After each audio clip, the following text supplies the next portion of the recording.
Good morning, good evening, good afternoon. I wanted to touch base real quick. Things are rather hectic on my end, so I'm still going to try and do these once a week.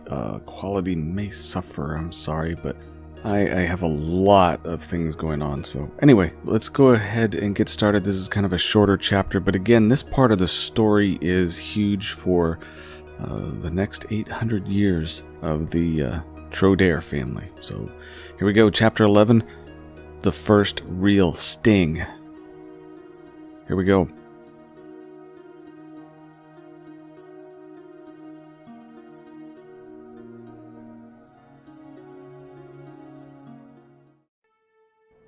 General Nicholas Braxton set out to discover where Leah had ran off to.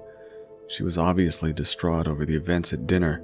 Nicholas thought that this would be a perfect opportunity to help the young lady with her emotional turmoil and perhaps show a bit of understanding. He saw this as a chance to build an early attempt at a relationship with the lady. He had eyes for her over the past 2 years. He knew it was unhealthy, and yet he had fixated on her. He needed to be patient and allow the girl to age a few years before he could try to make pathways to her affections. He felt that now would be an appropriate time. If he waited any longer, some younger man would surely remove his window of opportunity. He first sought out Leah in her chambers, but the hall guard admitted to Nicholas that no lady had been in the leading hallway for nearly an hour. His next thought was to the palace garden. It had often been the favorite meditation place for the twins in all the years that he had known them. She wasn't there. His final destination before he would give up his search was to head to the higher ground. The upper courtyard would give him a broader view of the exterior walkways and retreats of the palace. As he came to the exit of the stairwell leading to the courtyard, it became clear that this was an excellent choice. He heard the sobbing of Leah before he could see the exit. Leah sat on the ground with her head in her hands and her back against the rampart facing the city of Webben. It was a wondrous and magical view from this reach. Most of Webben could be seen with thousands of carbide crystals lighting the night on the streets and houses below. The air was near cold and wisping past through the canyon. It was an enchanting setting, but made imperfect with the despair and pain from a broken spirit. The glories of the night of Webben were left unappreciated by Leah, who only pained for the mistakes she and her sister had made. She's recovering. Mia is very skilled at apothecary. Your Aunt Daphne responded quickly. Her pains left her rapidly, though I think she became embarrassed soon after. Nicholas stood a couple of feet away from where Leah sat, looking out at the city when he spoke. Leah ignored the general as best she could, but his words brought some breath and freedom from pain in her mind. Her sobbing subsided, but the sadness, red eyes, and running nose from so much crying still remained. Even after a moment of silence that Nicholas gave her, she refused to make a sound. Nicholas took a brief look down at Leah.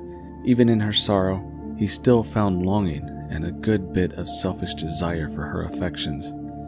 He knew that love was a dangerous thing. It could lead to great joys and sorrows over entire lifetimes, and some say eternities. Love could swallow a heart into endless and painful, unrequited emptiness, or love could sicken and fester into disease and pathological infatuations with false senses of possession and ownership. Passion of the heart was a battlefield that he was never a good warrior for engaging in. He knew this, and yet he tried. After a moment longer, Nicholas offered a portion more of his desire to aid his heart's target. "It's cold out. Might I offer you my coat?" Leah was now recovering from her sorrow too quickly. Instead of relying upon the seasons and circumstances that would draw a rational mind to stability from injuries to sound emotions, Leah took the fast way, the easy way, and the wrong way to overcome pain. In her juvenile condition, She focused her emotions into pettiness and irritation. Nicholas had done nothing wrong, but to Leah, he became a source of derision. He was cruelly and unjustly judged to be the cause of her pain. It was supposed to be for you. That was just a sickening jelly intended to clean out your bowels in a most inconvenient and hilarious way. Mia and I were to laugh at you. It was a simple formula, but my Aunt Daphne becomes deathly ill at the touch of verbena.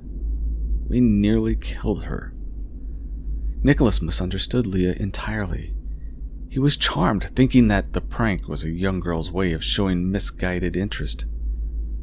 He thought it was an attempted act at playful banter. His inability to understand courting, banter, or even a woman in an open and objective fashion led him down a path of embarrassment. It would have been a funny prank for certain, but there are better ways to get someone's attention. Like this night and this view.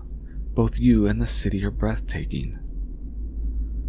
General, you wholly misunderstand me. I detest your gaze. I cannot stand your longing eyes, and having you here alone with me is a disgust.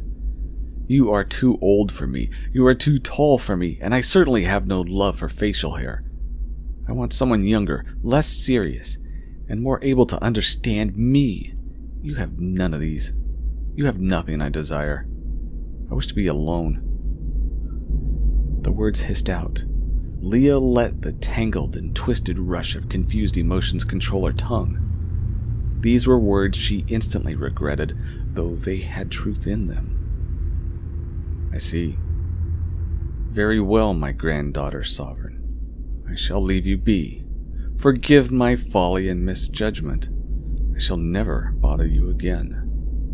Nicholas started to walk away. The words he just endured caused a wonderfully powerful pain like he had never known. He knew that he had become the fool. Before he reached the spiral stairwell to retreat, Leah gained some sense of reason and responsibility. Sir Nicholas, forgive me. Forgive my sharp words. Guilt over what I have done was controlling me. Nicholas stopped, but he didn't turn to look at Leah. He wanted to never see her again, and yet he would speak to her this last time. You apologize, and yet you expressed your true feelings. Goodbye, Leah. He then left the courtyard. His emotions were as jumbled and misguided as Leah's were. He loved and now hated the girl. He felt foolish, embarrassed, and shamed. In the back of his mind, he always felt like the lesser general and gentleman around the Trodaire. Now, with this self-inflicted pain and directed insult from a Trodaire princess, he was beginning to feel unwelcome and unwanted. He would head to his barracks and join his men in drinking the night into tomorrow. Aunt Daphne will be fine. She's recovering quickly and went to clean herself from some terrible tummy motions. What did you say to the general? He didn't so much as utter a word or step aside as I passed him on the stairwell, said Mia. She knew where to find her sister immediately following the rescue of her aunt. Leah looked to her sister with an open hand, beckoning Mia to sit by her side. When the two were seated side by side, Leah replied, I told him the truth, though it was in a very unkind way. He hates me now. All the better. You won't be uncomfortable around him anymore, with his stares and his awkward smiles. Poof, a fine finish.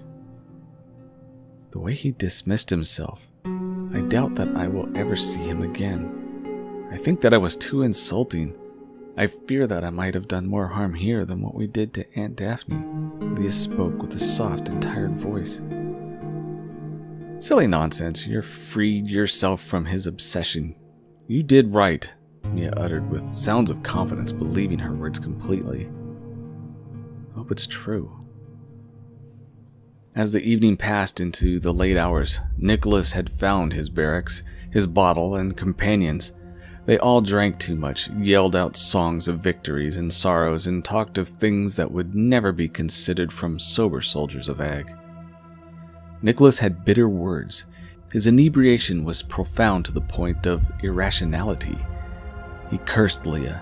He cursed his own life and feelings of inadequacy. And after a long evening of drinking, commiserating about foibles and follies, he and most of his men fell asleep. Among the men of Nicholas was a younger man of better reason and stronger devotion to sobriety and duty. He knew Leah and Mia.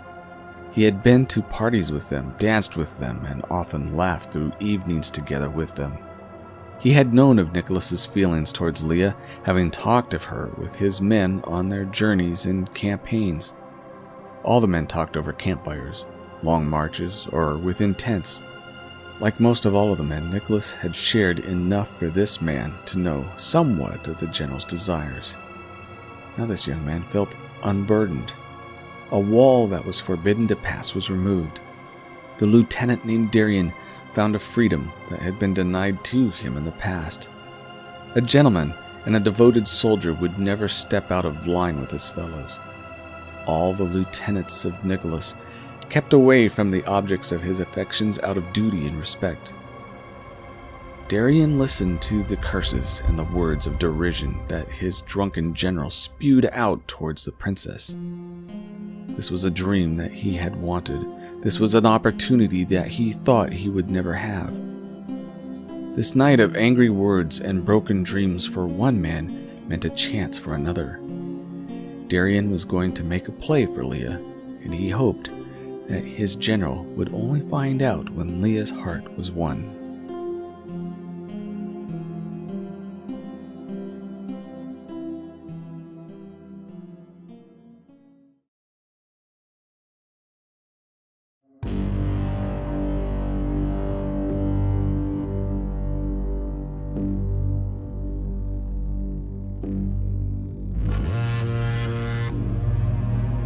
End of chapter 11.